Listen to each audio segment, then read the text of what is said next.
في زمن النبي صلى الله عليه وسلم امرأة من بني مخزوم، امرأة مخزومية، ومعروف أن بني مخزوم في قريش هم أشراف قريش وهم خيار قريش، إلا أن هذه المرأة تجرأت على أن تسرق فسرقت، فدعاها النبي صلى الله عليه وسلم لقطع يدها، إلا أن قريش احتجت، وقريش اعترضت على إقامة هذا الحد. كيف يقام الحد على امرأة من أشراف قبائل قريش؟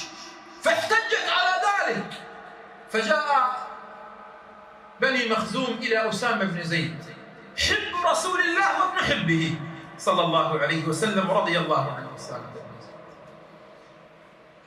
قالوا اذهب إلى النبي صلى الله عليه وسلم، كيف هذه المرأة من بني مخزوم أن يقام عليها الحد وتقطع يدها؟ مصيبة كبيرة. فجاء أسامة بن زيد يشفع في هذه المرأة لرسول الله صلى الله عليه وسلم، فنظر النبي صلى الله عليه وسلم إلى أسامة، قال بعدما غضب النبي قال يا أسامة أتشفع في حد من حدود الله؟ أتشفع في حد من حدود الله؟ ثم صعد النبي وارتقى المنبر وقال والله لو أن فاطمة بنت محمد سرقت لقطعت يدها. والله يا أسامة لو أن فاطمة بنت محمد سرقت لقطعت يدها. إن من أهلك من كان قبلكم أنه كان إذا سرق فيهم الشريف تركوه، صاحب المال إذا سرق تركوه، وإذا سرق الضعيف أقاموا عليه الحد. أحبتي، ونحن اليوم نعيش في زمان كثرت فيه الجرائم في بلادنا العربية، ننام ونصحو على أخبار الجرائم، جرائم الاغتصاب، جرائم القتل، جرائم الثأر، غيرها من الجرائم التي أصبحنا حتى نسمعها اليوم في الغربة. هذه الجرائم التي انتشرت اليوم في زماننا، حتى رأينا أخبار ونسمع أخبار عن اغتصاب صغار ونساء وقتل وغيرها من الجرائم التي أثبتت في زماننا، والله التي أثبتت في زماننا أن أخطر مخلوق على وجه الأرض هو الإنسان. أخطر مخلوق اليوم في زماننا بل هو والله أخطر من كورونا. الإنسان في زماننا في هذه الأخبار التي نسمعها كل يوم ننام ونصحو عليها أثبتت لنا أننا نحن البشر أخطر من كورونا وأخطر من أعظم فيروس يمر على وجه الأرض. سمعتم عن خبر ذلك الشاب الذي لم يتجاوز 16 عاما في الأردن، الذي خطف، فقعت عينه وقطعت يديه الاثنتين وليس له دم ولا وزن.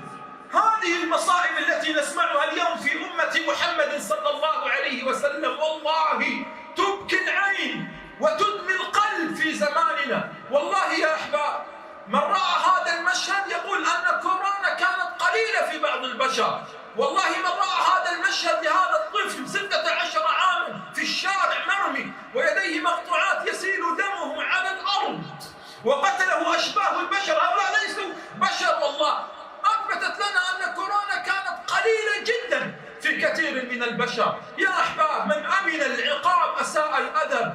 لما غاب شرع الله ولما غاب القصاص ولما يقتل الرجل ويجلس 10 سنوات و20 سنة ثم يخرج يمرح في هذه الدنيا ولا ينفذ قصاص الله ولا حق الله في بلادنا، كثرت الجرائم وكثر الناس. الواحد يسرق ثم بعد 10 أيام يخرج فيسرق سرقة أكبر، الواحد يقتل يسجن 10 سنوات ثم يخرج فيقتل قتلة أخرى وغيرها.